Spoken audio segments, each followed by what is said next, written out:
Hi guys, welcome back to my channel where I will be doing another video in the K Visa series. Today I will be doing another video on filling out your DS-160 form, right? So this is a non-immigrant application form. It's totally done online. It's used to apply for all non-immigrant visa categories. So whether you're a K Visa, B1, B2, J1, this applies to you, right? It's mandatory because it provides the consular officer with the necessary information to evaluate your eligibility for a visa. So there's no fee attached to this form itself. Each applicant needs to have a separate DS-160. If you are unable to sign it, like if you're a minor or disabled, you can use a third party, but they have to be identified at the end of the application. So to start this form, you need a passport, travel itinerary, employment history, the address where you will be staying in the US, family history, a 2x2 passport photo to upload at the end, right? So you can use a phone, but I would recommend a computer so that you can really see exactly what you're signing. This process can take at least 90 minutes or so. So be sure to save the application at each phase as you go, because when it does tend to log out sometimes and you don't want to have to be doing it over. I had to do it over at least 3 times, and it's very frustrating when you have to go from the beginning, right?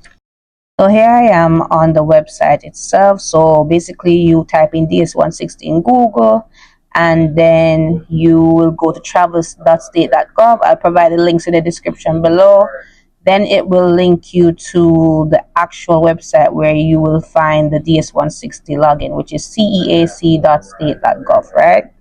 So here you will press the location, and I will zoom in a little bit so that you can see exactly what it entails, right? And there are some basic instructions on what you need to do before you proceed with the DS-160 form application. So here I am clicking the location, which is Jamaica, Kingston. Then you'll have to fill out the code below.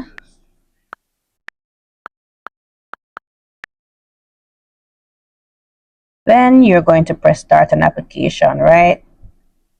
So here is where it leads you to. You're going to press that I agree button, and then you see that block of letters in the red. That is your application ID. You need to write that down as well as your security answer and questions. So if you want to retrieve a DS-160 that you did before, you can also click the option before that says retrieve. Make sure that you have your application ID, and they will ask you for the first 5 letters of your surname, year of birth, and the security question that you filled out in the beginning, right? Very important to write these things down. So here is the first phase, right? It's 12 parts to this process, right? So the first phase is personal info, and this is where you will include your name, date of birth, marital status, nationality, passport, your national ID number. If you have a social security, you can add that there, right? So whatever does not apply to you, there are options that say do not apply. You just take that off, right? Make sure that you're reading each question carefully, right? Because if you do not answer something correctly, then they will flag you, and then you'll have to do it all over again. And you really don't want to do it. It's already a lengthy process in itself. So the next phase is the travel information, right? And here is where you will indicate the purpose of your trip, as well as provide information on the dates of arrival and departure. And again, if you don't know the date that you will be leaving or you'll be arriving, you can put estimated dates. That's what I did, because again, this visa process is uncertain in many ways. You don't know when you'll get through or be approved, so you can just put an estimated date so that they know that okay, you're actually leaving. You also want to provide them with the US address where you'll be staying. Make sure that it is correct, because they do check these things, right? Also, if you are not staying with somebody or you're staying with like a business residence or organization, you can provide that as well, right? The point is you need to have that information in there. So the travel companion is the next phase, right? And this is basically indicating who is traveling with you, right? So you're gonna fill out their information, give a name, surname, and what's the relationship to it, right? I remember filling out this one. I had to fill out my daughter's information, and when I did her DS-160, I put my information. So if you have somebody that's traveling with you, you want to make sure that you also fill out a separate one and also make sure that the information is identical to the passports that they have. All right. So the next step is previous US travel. So if you have traveled to the US before and you've been doing it for like the past 5 years, you want to make sure that you provide them with the itinerary. So make sure you get all the screenshots, all the itineraries from your email. Make sure that you have those, write them down if you have to, so that you can just quickly fill out this part, right? Provide them with the dates and how long you were there, right? The duration of time. So this also asks you if your visa has ever been revoked or denied. So if it has, you just need to be honest, because if you're not, they have a way of finding that out, people. So just be honest. Just make sure that you fill out the thing and be clear and concise, right? So the next step is address and phone information, right? So here you're gonna fill out your current address, your phone number. If you have an alternate one, you put that there. The email address. If you have more than one email address, fill that out. Also, recently they have been asking for social media accounts. So if you're on Facebook, YouTube, Pinterest, um, Instagram, whatever applies to you, you make sure you fill that out and put the social media handles as well, right? Because they are checking those things, right?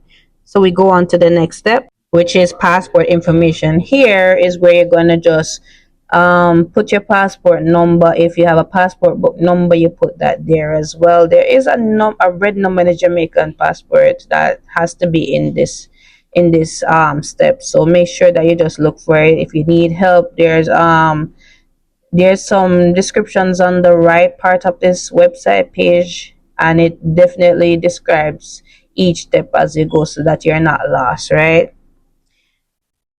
So we go on to the next step where it's talking about point of contact. So the point of contact is the person who can verify identity in the States, right? And if it's not a person, you can use a business or organization that you intend to visit during your trip, right? So they can verify who you are, right? And this is where you're going to have to put the relationship between you and the entity or the person. So the next step is family information, relatives, right? So you're going to provide information concerning your biological parents, right? They also say if you're adopted, please provide the following information on your adopted parents. You're going to provide the date of birth. You're going to provide if they live in the US. You're going to provide additional information on other relatives that may live in the US, right? If you really do not know the answer to any of these, you're going to tick do not know where it applies, right? But if you do, make sure that the information that you're providing is honest and factual and it matches any source of identification that you may have for these people, right? So the ninth step, I hope you guys are following me at the moment.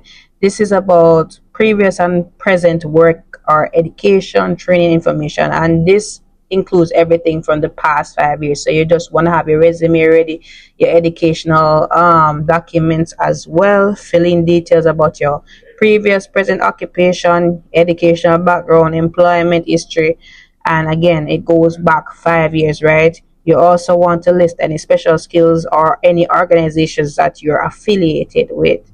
So pretty straightforward. Just make sure that you have all of your documents so that it goes a lot quicker than it has to, right? So winding down, people, this is the 10th step, right? So this is security and background information, and it's a total of 25 questions that you really need to read and answer carefully, right? Read it properly before you answer, because these are things that can trip up a lot of people. It has to do with a lot of criminal questions, drugs, if you have any diseases or anything like that, right? So they go down to the nitty gritty in this part. So this is where you really need to read through and answer carefully, right? Most of these questions, all but one should be no, if I may help you out. Apart from the one question that says, do you have any documentation of any vaccines, which you should have with your COVID records and your immunization records? And that's providing that you're a law-abiding citizen and you don't have any criminal record, right? If you do, just be honest. So the next phase involves uploading a digital 2 by 2 photo, right? You want to make sure that it is against a white background, you're in colored clothing. If you cannot upload this for any reason at all, you make sure that you bring an extra copy to the interview, right? So the next phase involves you reviewing everything, seeing everything is okay, correct. They will take you back through each phase. Just check and verify that everything is correct because you really don't want to do this back over, right? Here is where you also confirm your location and then you sign and submit. If you are doing it on behalf of another person, you want to make sure that you also have another source of identification, right? So here is where I printed and emailed my confirmation page. This is what the confirmation page is supposed to look like, right? So at this point, you'd have the date of birth, place of birth, um, the application ID at the top, which is very important. You need to print it and make sure that it's showing the barcode. That is what you're going to bring. It's not going to print the whole form. You're just going to bring the confirmation page. So this is where you will see my daughter's one as well. It says child of a K1, K2. So it tells you the visa category that's involved, right? And it gives you some basic instructions what you must bring. Of course, there's more additional documents to bring. We'll talk about that in later videos. So yes, that is it really, people. Under 15 minutes explained how to fill out a DS-160 form. If you have any questions, please feel free to comment below and don't forget to like, follow, and subscribe to my channel.